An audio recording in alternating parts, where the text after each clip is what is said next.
how do you go into an organization, Vignesh, and say, oh, right here, or we evaluate it this way, or we see gaps here? Just how do you do that? Absolutely. Let me take an example, right? When you move away from your lane into, slowly, if you're sliding into the next lane, you get a warning, right? Now take that as a use case and think, how could it apply to an aluminum, rolling mill? What happens is that from time to time, when there is calibration issue in the roll mill, the aluminum starts extruding and becomes a telescope. It's not a cylinder anymore. It just becomes thinner on one side, thicker on the other side, right? You do not want that. Now take this lane discipline or the lane keeping technology that is using radar and computer to keep you in a lane. Now if I apply that to a roll mill, I will precisely know the moment the aluminum starts extruding on one end, I can do the calibration and avoid a major issue in production, right? It's simple things like these that we have ability to apply in industrial situation that is making things much, much easier for us to run a very, very robust plant. But again, John, you're going to come into my office, you're going to come into my facility, and I'm going to say, hey, I hear what you're saying. I've looked online, I've read the literature, I know what's going on, and I'm interested. Do I come with the understanding of saying, hey, I'm having a production line issue here, and I think that your solution, or or do you just come in and say, hey, let's look at this whole thing holistically, and then focus on areas that I can achieve success? What's that strategy like? So we always try to do the one Hitachi approach. Obviously, we have a lot of different types of solutions and things we offer, but from a smart spaces perspective, when we go in, we learn about what are the top 5 things that are keeping you up at night in regards to, your operations, your organization in general. What are you trying to solve for, or what are you trying to work towards? And learning about those challenges and then designing a solution around that. So I'll give you an example. Yeah. So when a lot of these manufacturers that we're working with today, that we're having these really great engaging conversations with, safety and security has been a big topic. As an example, there's a lot of manufacturers here who have crew members that happen to have injuries, and that's from things along the lines of putting their hands where they're crossing a boundary when a machine is on, getting their hand chopped off or getting some type of injury, things like that. So utilizing LiDAR or smart cameras together in some cases, really designing a boundary around that. So when their hand crosses into a space that it's not supposed to be at, the LiDAR could pick that up because of the boundary that we've outlined for it, and it monitors that at all times. And that machine could shut off from the second that their hand crosses into that space. Or if they even get close to it, there could be warnings and alerts that could get sent to supervisors via text message or email to let them know that, hey, there's somebody who's crossed into a restricted zone that's not supposed to be there. Here's a picture of them. Here's an email of them. So proactively, they could take all of this and adjust their training and look at their operations holistically. Now, as I talked about earlier, is that as we start to go down this rabbit hole, more and more solutions or more challenges are coming up that we get to look at holistically what else Hitachi could do for you, and then we start to have that conversation together. See, and I like that, because all of a sudden, if in that situation, that example, you're identifying, hey, here's a hazard. It's a human component. Let's just keep it at that. It's a human component. Right. And for me, if I'm working that line, I know that I've had that conversation, like, don't go here. And if you go here, this thing will shut down. It keeps you safe. So I'm hypersensitive. I'm, in essence, safer just because of that conversation, period. Absolutely. Another good point to that is that from an analytics perspective, so we could look at not only the warnings and the alerts and having something be more of a reactive approach, but looking at the analytics, you could take your teams to be more proactive in their approach. So say, for example, you could look at holistically over the course of a month, we'll just say. You could say on the first Monday and Tuesday of every single month, there happens to be more individuals that cross into a restricted zone or not. So they could look at that and go back to their safety and operations teams and say, what is going on in the first week of every single month on Monday and Tuesday that causes more accidents to happen by somebody crossing into that zone?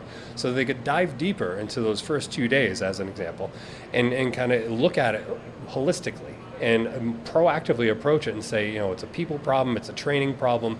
And again, we could apply that type of situation to all of their operations to either reduce CapEx, reduce their OpEx expenses as well, increase the safety for their people, or just the experience in general.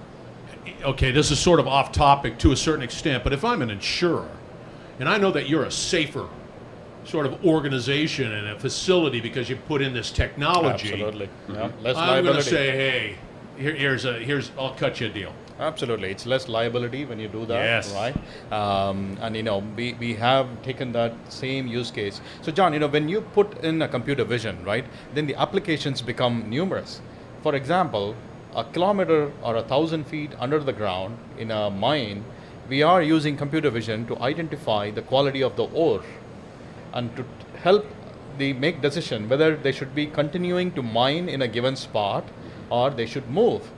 Otherwise, what used to happen is that they would collect the ore, it will come up, somebody with the knowledge will analyze the ore, and then they say, no, this place is no good, move to the next spot. Probably you would have lost 2 days. Now it's happening real time underground, 1,000 feet under the ground. But the beauty of this is, once I put the system in, now I know, this is only doing one thing, but the computer can pick up, the cameras can pick up so much more. So now we are using it to monitor the conveyor belts and say, when is the conveyor belt going to need a maintenance? The same camera. So you're identifying a Asset potential performance. failure Absolutely, within it. yeah. So we have now trained it to do asset performance. Now, the third aspect of it, safety and security. If people underground are not wearing PPE, it can pick that up. If somebody is not wearing a glove, somebody is not wearing a helmet, it can immediately pick it up. One camera, 3 uses, right? So this is precisely how computer vision is changing operations in real time in the industrial world. Okay, so I'm a maintenance guy. I am. I've done it before, and me personally, every time that I have to perform maintenance on an asset of some sort, I'm listening to maybe a vibration. I'm listening to, or I'm seeing some heat, or just whatever. It doesn't sound right. Right. How does computer vision deal with the fact that how do you see that? Yeah, essentially it's the movement of the parts, and it also notices the vibration on the belt, the conveyor. There you itself, go. right? There you go. There So you go. The change. Yes. The moment it starts, moving more than the configured range, you know that it's in for some kind of a maintenance, it. right? So that's the kind of thing that we are looking for. Go ahead, John. So something else that kind of piggybacks off of that, not only from the video perspective, but we also have a product, as an example, it's our visualization suite. It's more or less that single pane of glass dashboard that you could look at your graphs, your charts, not only for video data and those insights and analytics as well, but if you want to bring in building data, IoT data, other sensor data, and holistically put that on one dashboard. Absolutely. And when you're doing these asset performance, or when you're doing some type of operations maintenance, and you have to deduce what you need to do next, instead of going between multiple systems, logging into different portals, things like that, bring it into one dashboard, look at everything holistically, all the various types of data points to do your analysis, and then from there you can make a conclusion of what you need to do. But then again, you can also say, hey, I don't need to look at your data. You're Vignesh. You look at this data, and then you're John. You look at this data, right? And I'm Scott, and I look at this. Then you can segment that data that is meaningful to me, you, Right, and everybody else, and then eliminate the complexity. Don't make me do more than I have to. Expel as much gray matter as I possibly can to understand what's going on. Right. Then there's that analytics Absolutely. that sort of back it up and say, this is not good. Whatever. It's Red light, looking at green the light, right yellow light, data. whatever. It's Scott, looking at the you know, right data. If I can go back to that aluminum factory, right? There you go. Where we sensorized 500,000 tags where we are collecting data from, which means every single machine on the floor is sensorized and we are able to collect data. What does it do with all that? What do you do with all that data? Now I know any given point in time, any given location within the plant, what machine is operating, what is the risk profile of that safety and risk profile of that particular location at that moment. I can put a dashboard and say, this is a high risk location, so please stay back 10 feet. If the machine is down, then I can say, this is safer space to be. for maintenance purposes. Now, tie it in with the computer vision. You can catch the exceptions before they happen, while you are also giving the profile of the spot, saying that this is a high risk location, stay away. And going back to your insurance conversation, that defines a safe workplace. I understand. It's sad, but I do understand. Couple of questions. One, what about that potential pushback on saying, hey, Big Brother's watching me all the time? Do you get that? Absolutely, we get that, but then when you help people understand, it's better than losing a finger. I had one of our, a customer walk in today, and they were talking to John about it, that they had an incident last week where when a machine was operating, somebody did not realize, they put their hand in and lost a finger, right? So the benefits outweigh the Big Brother outlook that, the kind of fear that it generates, but then it's for everybody's safety. So that's where we draw the line. So here's good, and it has to. You have to be safe. I don't care, and whatever the tools and techniques and strategies, yes, you need to deploy them. You need to keep safe. This sounds great. It's all fantastic. What's the pushback? Why would somebody say, "Man, no, not me"? You know what? The pushback sometimes that we get, like I said, there's been some individuals that are more that privacy, but we have a solution for that. If people don't want their identifying, Good point. Look, I didn't even think of that either.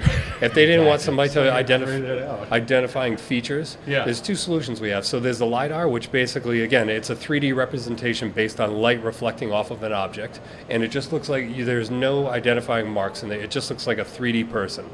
You can't tell it's me, him, anybody.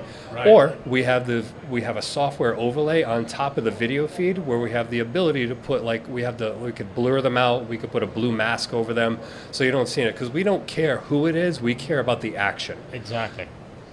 And so from there, at that point on, we said it's fine. We won't know it's you. We'll just know a 3D person put their hand in there, or somebody with a blue mask put their hand in there, and that we care about the action, not the person. Okay. Well, I'm all in. I don't know what that means, but I'm all in. But now let's sort of think about the future. We're here today. 4 years ago, it was different. Trying to figure out what a cat looks like. We're here. Where do you see it going? I mean, it doesn't stop. Absolutely. We're not here yet, right? Where do you see it going? Oh, it automates a lot of things in terms of how are you looking at revenue generation from your footfall in a store, right? It can help you place product placement accordingly. Earlier we used to do consulting engagements to say, hey, people used to sit and watch people moving around and then say, okay, you have to put this product in this aisle here. These are your fast moving products. This is the best place to put them in. But it automates the whole thing now, right? So things like these, it will turn more into revenue generation. Today we are talking about safety, security, experience. But also asset utilization. You're keeping that asset up. You're not reactive. You're not having catastrophic Exactly, failure yeah. of the asset. And that gives you productivity improvement, Yeah. which results in more, revenue. So it's all about revenue generation. That's where we see this moving forward. The kind of automation that we can do using computer vision is going to generate tons of more money for both bottom line and top line.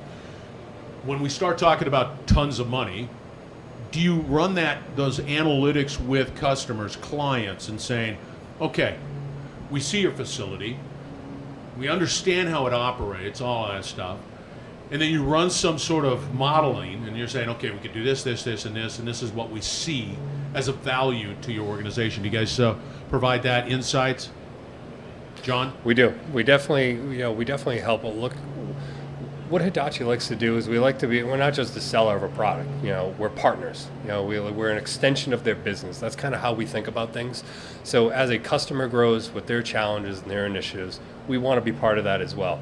Now, as you think about where things are going from the analytics perspective, we're going to continue to grow our AI-based analytics. Now we have fundamental AI built into our video analytics right now. We're going to continue to grow that, bolster that.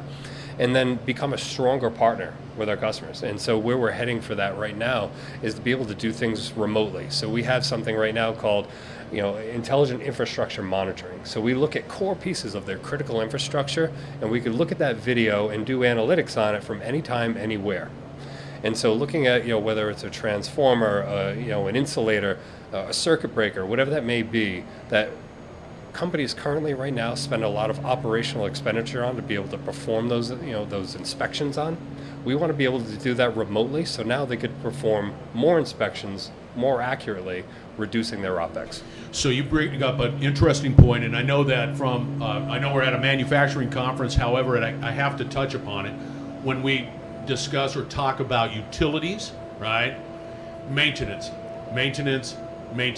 Oh. And so that computer vision allows utilities to direct Absolutely. maintenance dollars in the right way. It also, the way we are using computer vision today is to see, let's say if there is a tree growing next to a line, how tall is it? Does it need to be trimmed in order for it to not touch the wire, right? Just look at this same application. We are using it in reforestation. So we are using image processing capability. Right. We are using image processing capability to see how a forest is growing. Put it in the context of a paper mill who is growing their own lumber to extract pulp out of it. Now they can see which portion of the forest is growing well and doesn't need fertilization, and which portion needs fertilization. Earlier, it just used to be that, okay, today is fertilization day, let me just go fertilize 1,000 acres. So now you're effectively doing 50 acres or 100 acres that need fertilization as opposed to doing the entire 1,000 acres. But the other thing that you pull in, of course, is they're taking that analogy, that field, that forest, right? The trees, that's my feedstock into the paper. That's important to it. But it's also not just fertilization. It could be watering. It could be a number of things that application is numerous. Yeah. Stress or whatever. Go ahead, John. So thinking about that same premise with the infrastructure monitoring. So whether it's pipes or it's other pieces of critical infrastructure, think about if you have multiple sites. You send a team out there to do a manual inspection of these sites. How long does it take them to walk all over, climb ladders, go into certain areas, roll a truck, etc. Whereas if you had somebody from a remote monitor, like a remote monitoring station, to look at all of these, a camera could pan, tilt, zoom in on all these different areas. We could position 20 different cameras all around a site, perform the inspection instantly. And then instead of crossing between, you're walking all the way across the site and doing another piece, we could just press a button, and we're already at that camera in less than a second. And then think about as they roll all these trucks, how long does it take them to drive in between sites? And then when is the next time that they're actually going back to that site to perform that inspection? By then, if it's on a cycle, for example, maybe once a month they go there, you may not notice that something is broken until you show up the next time or when it's already failed. Whereas you could do this inspection as often as you want, catch it before it happens, therefore reducing your OPEX and your CAPEX. Absolutely. Let me ask you a question real quick. It's in light of that. Let's say I'm a manufacturer, right? And I have a facility here in Louisiana, and then I have one in Chicago, and then I have one in Tennessee, and then of course I have one up in Portland, wherever it might be. I have them all over the place, and they all sort of do the same thing. Do you have that capability of saying, okay, I've got these, assets, these manufacturing assets, I'm going to look at the performance, and then I'm going to learn from it and look at it and cross-pollinate and whatever. Can you do that, Vignesh? Absolutely, we can. Yep. We have done it through computer models. We have done it through computer vision. When you combine both, it becomes powerful asset across both, right? So when we look at asset performance, we are looking at it at a global scale. Which plant, which equipment, which process is it running, and what stage of the process is it likely to fail? I got to add to that too. What about environmental conditions, right? Let's say I'm up in Portland and it's cool. And then I'm down here in Louisiana and it's miserable. Absolutely. And then I have the same motor, pump, whatever configuration up here, but I have the same one down here. You see the same thing. You see the same thing, but then depending on the condition under which it's operating, the parameters are varying, internal parameters are varying, right? And we are able to pick that up and then give them, exact way of maintaining them for a better efficiency. right? So this is a combination of both computer Yeah. vision and the APM. Yes, Go ahead, go. John. And how that all comes together. So when I talked about a little earlier about that holistic dashboard, that visualization suite. Yes. So geospatially, we could put all your different sites on a map, and you pick the site that you want to drill down into, and look at those analytics for asset performance, or you want to perform that inspection. You pick the site, and again, you could jump from California to Florida in less than a second to do that inspection, as opposed to making calls, developing a ticket, rolling a truck, sending a team out there. You could do that. You could do all this within 5 minutes. Excellent. Yep. And the backbone is AI, because you're AI, going to have to yes. have that, and it has to keep on learning. You have to keep on adding to it. You have to keep on Right. refining and whatever it might be, so that you continue to hone it.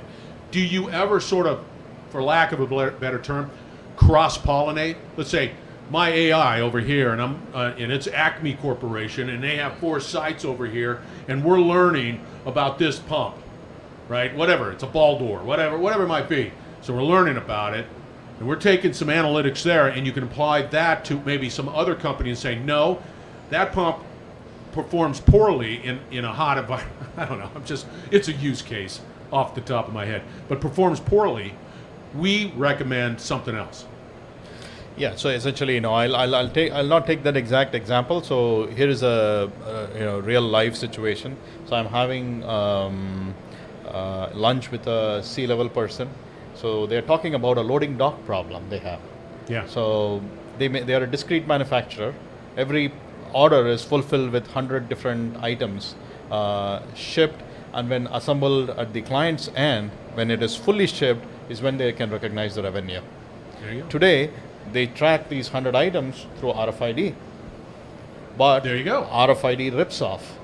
So his problem is Then that your when I load it, RFID rips off. Yeah. I do not know if it made it. Yeah. If the client I have to wait for the client to acknowledge that yes, they had all the parts until I can recognize the revenue. Right. How better can I do it? I said computer vision. There you go. Let us train the computer There you go. to identify 100 of these things uniquely, either through barcode or the size, shape and size, and let us tell you when it exits your loading dock with 100% assurance that yes, you sent the full order to There them, you go, yeah. right? So that the use cases are plenty. So if somebody's listening to me, or is listening to you guys, not me, don't listen to me. If they're listening to you and they say, hey, I'm really very interested in computer vision, how do they get a hold of you, Vignesh? Absolutely. You can reach me at vignesh.markandan@hitachivantara.com. Yep. Or you can come to our booth at IMTS if you're here. There you go. Walk in and you will be able to, get a good demonstration of our capabilities. I recommend that. John, how do they get a hold of you? Similar to Vignesh, you could email me, john.smirker@hitachivantara.com. I'm also on LinkedIn and on Twitter. You can contact me there as well, and I'll get back to you. All right, again, thank you very much for joining IMTS Creators Lounge. Hitachi's in the house, talking computer vision. Thank you, guys. Absolutely wonderful conversation. Thank you. Thank you, Scott.